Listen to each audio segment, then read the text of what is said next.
àwọn onílẹ̀ náà mo fi wọ́n kí gẹ́gẹ́ bí sẹ́kẹ́tìrì ṣe sọ irú ọjọ́ ìní àti ń retí kó wáyé àmọ́ Ọlọ́run wa kádàrá pé èní ló máa wáyé àdúpẹ́ fọlọ́. Àkọ́kọ́ màá kọ́kọ́ fi àsìkò yìí màá fi kọ́mẹ́ǹdì lórí iṣẹ́ takuntakun tẹ́ ẹ ti ṣe nílẹ̀ Yorùbá.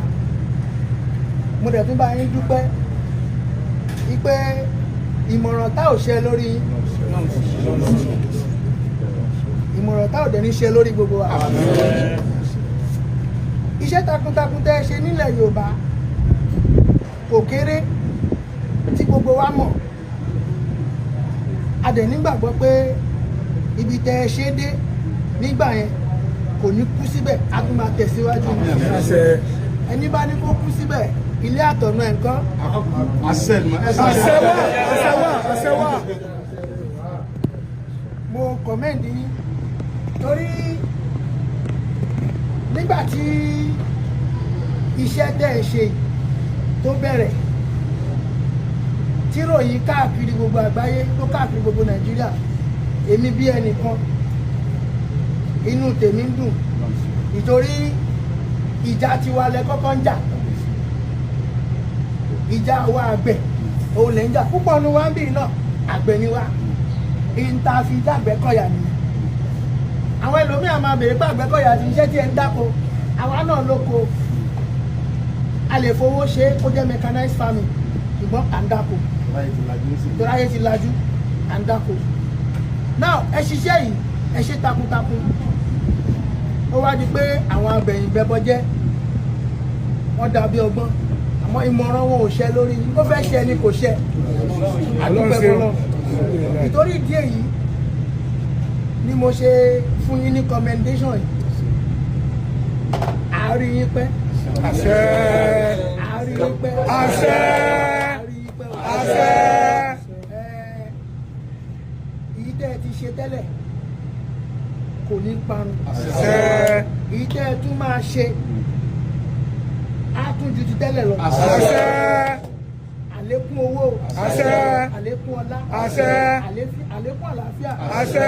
Fún owó baba dami. Àṣẹ wà. Àṣẹ wà. Àṣẹ wà. Now lórí wíwá wa síbí lẹ́nìí gẹ́gẹ́ bí sẹ́kẹ́tìrì ṣe sọ Àgbẹ̀kọ̀yà pọ̀ lóòótọ́ àmọ́ Àgbẹ̀kọ̀yà Peace Movement of Nigeria ó níṣẹ́ kan gbòógì tá a gbé dání tó lè jẹ́ pé òun gangan náà ló jẹ́ ẹ̀yin náà lógún. Kí ni iṣẹ́ yìí? Torí iṣẹ́ yìí tó jẹ́ number 1 mandate Àgbẹ̀kọ̀yà Peace Movement òun ni láti safeguard láìfù àti property àwọn àgbẹ̀ lórí oko kíyà má jẹ wọn kọ́ lè lọ sóko láì ní pé inú fo àyàfo kéèyàn kan kọ́ má kidnap wọn kọ́ má dẹran jẹ oko wọn kọ́ má bà nǹkan wọn jẹ́. Ìyẹn ló máa mú kóúnjẹ pọ̀ nínú òun gbọ́ngàn ní gbòógì iṣẹ́ wa kọ́ má rẹ́kun wọn lọ́nà oko òun gbọ́ngàn ní gbòógì iṣẹ́ wa. Ẹlẹ́ẹ̀kejì náà ni ká tún protect àwọn tí à ń protect lórí oko ká tún protect wọn láàrin ìgboro. Àwọn tó jáwọ́ ká tún protect wọn. So nítorí ìdí èyí àwa tajà Àgbẹ̀kọ̀yà Peace Movement of Nigeria a mú iṣẹ́ yìí a mú lọ́kùnkúndùn òun la dẹ̀ dúró lé lórí. Lógùn state àmì ò lè sọ ní other state o kọ́ máa ní Fúlàní ṣe báyọ̀ ṣe báyọ̀ ṣe báyọ̀. Àwa ní strategy lógùn state strategy yìí tẹ́yẹ àsìkò bá gbà mí láyè à sọ díẹ̀ nú ẹ̀. Strategy yìí òun là ń lò tàdé fi rọ́nà lọ. Àwa ò ṣe Àgbẹ̀kọ̀yà tó ń sá fọ́lọ́pàá, àwa ìsá fọ́lọ́pàá o à ń kọ́ńpílímẹ̀ntì iṣẹ́ ọlọ́pàá láti fún wọn ní support lára àwọn nǹkan tí àwa ń ṣe nìyẹn. àti iṣẹ́ Àgbẹ̀kọ̀yà oníjàgídíjàgan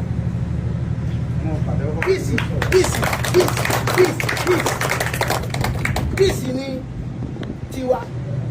Ìdí nìyẹn tẹ́ bá wo logo wa kà green yìí agriculture ló dúró fún, red tó wà láàrin ẹ̀yìn tó bá bá mi jà máa bẹ́ẹ̀ jà, yellow yìí peace ni.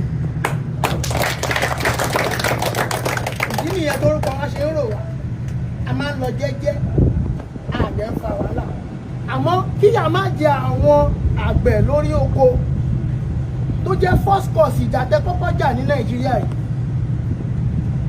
òun náà ni first mandate Àgbẹ̀kọ̀yà peace movement inú mi dẹ̀ dùn pé èèyàn bí irú yín ló kọ́kọ́ gbégbèsè yìí kó sí pé àwọn dáàlì gbégbèsè yìí wà kó pé wọn sí wọ́n wà àmọ́ nǹkan tó máa jẹ kò jẹ́ kán gbọ́n nǹkan tó máa jẹ kò jẹ́ kán gbọ́n kọ́kọ́ káàkiri kọ́kọ́ mọ́tò káàkiri kọ́ lùlù káàkiri òun ni kọ̀ǹsán ni wọn àmọ́ Ọlọ́run ní kí ti yín rí bẹ́ẹ̀ mo bá yín dúpẹ́ fọ́lọ́run mo bá yín dúpẹ́ fọ́lọ́run mo bá yín dúpẹ́ fọ́lọ́run àwọn onílẹ̀ wọ́n ti ń dúró tì í wọn ní fi ilẹ̀ gbà wọ́n ti dúró tì í wọn ní fi ilẹ̀ gbà lára àwọn nǹkan tí à ń ṣe nínú ìlú wa nínú Ògùn state ó ṣokùnfà kí ẹni tó fi ṣe commissioner of police tó bá fẹ́ jáde kó máa pè é pé Àgbẹ̀kọ̀yà ọ̀yá ẹ̀ka lọ Àgbẹ̀kọ̀yà ẹ̀ka lọ DSS náà wọ́n pè wá Àgbẹ̀kọ̀yà ẹ̀ka lọ ọ̀rọ̀ ẹ̀síbi tí agbófinró lọ ní Ògùn state tó sì jẹ́ jurisdiction wa tó kì í pè wá àdèmáwà ń bẹ̀ so nítorí ìdí èyí a ní láti ṣe kí ni a ní láti align ara wa mọ́ yín torí intẹ́ ń ṣe òun náà làwa náà mú lọ́kùnkúndùn tá à ń ṣe ìyà òde gbọ́dọ̀ jẹ́ àgbẹ̀ tí ìyà bá jẹ́ àgbẹ̀ ebi á pa wá ebi á para ìlú lọ́wọ́lọ́wọ́ báyìí nísìn l'Ógùn state problem wà ní Nàìjíríà problem wo ló wà àgbẹ̀ ò lè lọ sóko láti lọ dáko tí ò yẹ kó rí bẹ́ẹ̀ solution ti wá dé báyìí solution ti dé láti pàṣẹ yín Ọlọ́run lò yín fún ìlú Nàìjíríà tí ò yá wọn kan lọ́rọ̀ pé olóyè Sunday Igboho kọ́ jẹnu ẹ̀ ló ń wá jẹnu ẹ̀ ló ń bá káàkiri láì mọ̀ pé àgbà ti lómi ńlẹ̀ kódò tó dé àmúyàn ní fọ́ kòkò ní ẹ̀ní dapẹ̀rẹ̀ bẹ́ẹ̀ ló dẹ̀ ṣe máa rí kíkan ṣàlàyé níwọ̀nba bá ṣe ń ṣe l'Ógùn state tíjà òfin sí láàárín àgbẹ̀ àti Fúlàní strategy táwọn ń lò l'Ógùn state ni tí mo dẹ̀ believe pé strategy ó máa work ní gbogbo other state ní south western part of Nigeria kí ni strategy ni pé tí Fúlàní bá dẹran jókòó okay okay sir yes sir now ṣe rí gbogbo nǹkan tí à ń sọ yìí ìfọwọ́sowọ́pọ̀ láàárín Àgbẹ̀kọ̀yà torí mo mọ̀ pé yín náà fúnra yín Àgbẹ̀kọ̀yà ní ìṣòro. mo lè fẹ́ fi àsìkò yìí mo fẹ́ fi dúpẹ́ lọ́wọ́ yín olóyè torí mo lè fi gbogbo ẹnu sọ ìta gbangba láwa mídíà ń gbé 70% àwọn tó wà ní Àgbẹ̀kọ̀yà lẹ́ni ipasẹ̀ yín náà ni ẹ̀yin lọ́lọ́run lò fún ẹ bóyá ẹ lọ darapọ̀ mẹ́gbẹ́ kan àmọ́ ẹ má ṣe ẹgbẹ́ kankan Àgbẹ̀kọ̀yà ní kẹ́ lọ.